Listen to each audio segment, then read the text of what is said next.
আসসালামু আলাইকুম। আশা করি তোমরা অনেক অনেক ভালো আছো। এখন আমরা রাইট ফর্ম অফ ভার্বের বাকি যে রুলগুলো আছে সেই রুলগুলো প্র্যাকটিস করব। তো প্রথমেই আসি যে রুলটা আছে সেটা mind, worth, can not help, could not help,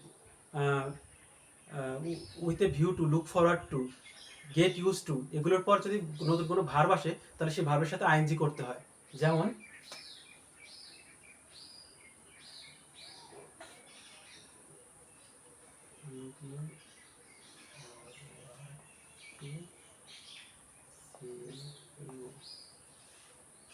I am looking forward to seeing you.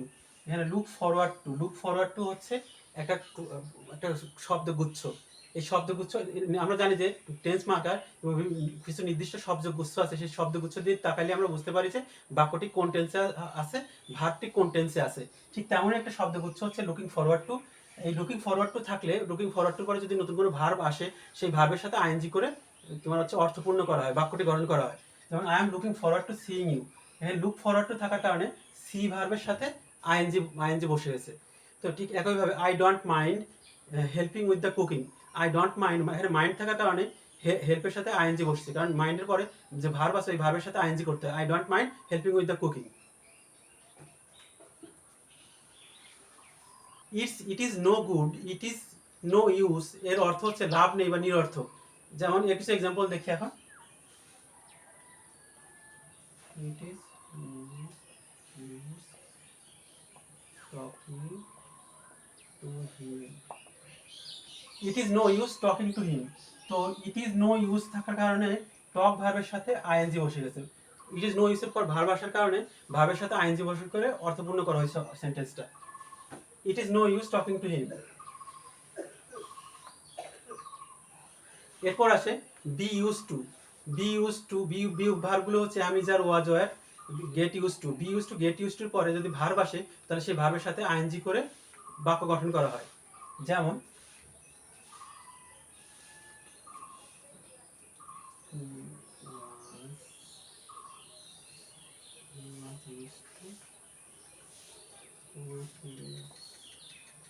He was use to walking.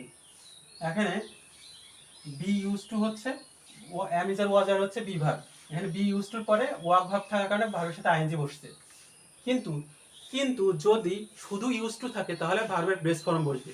যেমন হি ইউজ টু ওয়াক, শুধু ইউজ টু, শুধু বাক্যে যদি শুধু ইউজ টু থাকে তাহলে ভার্বের সাথে আইএনজি হবে না, ভার্বের বেস ফর্ম হবে হি ইউজ টু ওয়াক।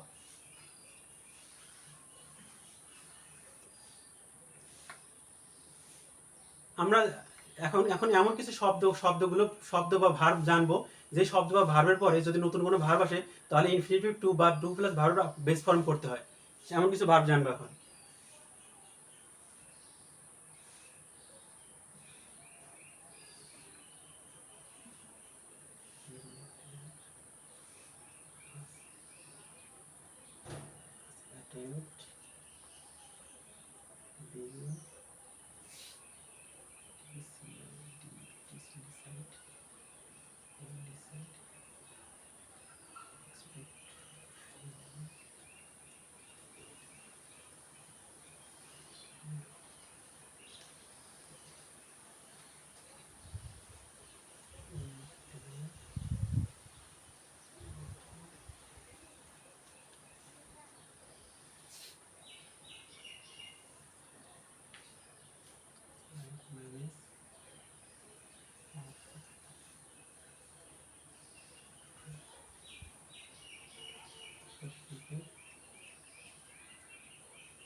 এখন আমরা সেই ভার্ব বা শব্দগুচ্ছগুলো জানার চেষ্টা করি, একটু পড়ি যে এই যে ভার্বগুলো বাক্যে থাকলে তারপরে যদি নতুন কোনো ভার্ব আসে তার সাথে verb plus to plus verb present form বা বেস ফর্ম বসাইতে হয়, ইনফিনিটিভ টু বসাইতে হয়।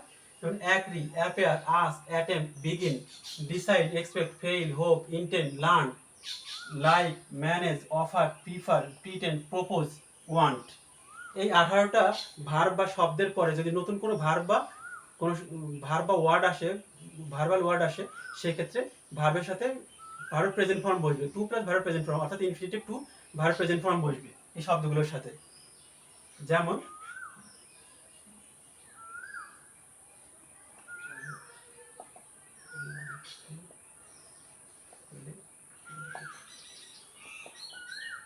I would like to play cricket, এখানে লাইক ভার্বটা আছে, লাইক ভার্ব থাকার কারণে এরপরে টু প্লে বসছে। টু প্লে মানে হচ্ছে to plus verb present form.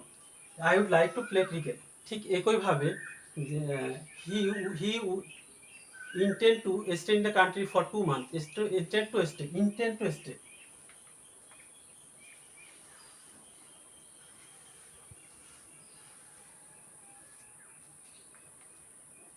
এমন কিছু শব্দ বা ভার্ব আছে যে শব্দগুলোর পরে যদি নতুন কোনো ভার্ব বা ওয়ার্ড আসে, সেক্ষেত্রে ওই ভার্বের সাথে আইএনজি করে বাক্য গঠন করতে হয়। যেমন বাক্য শব্দগুলো আমরা এখন জানবো।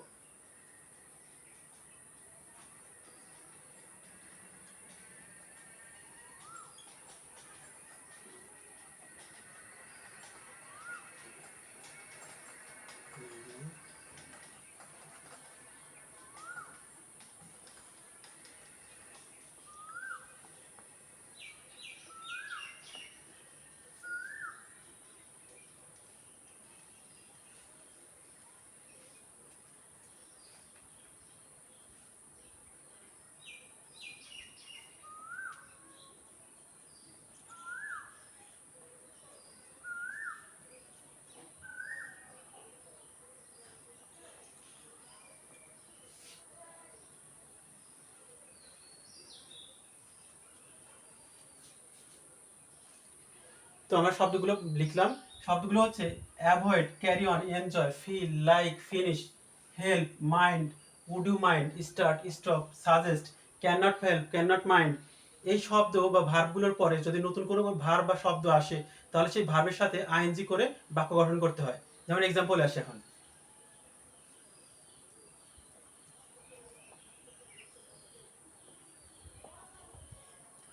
হি গিভস আপ স্মোকিং, সেই স্মোকিং ত্যাগ করেছে। এখানে গিভস আপ, গিভস আপ হচ্ছে আমাদের সেই ডেজার্ট শব্দ বা ভার্ব।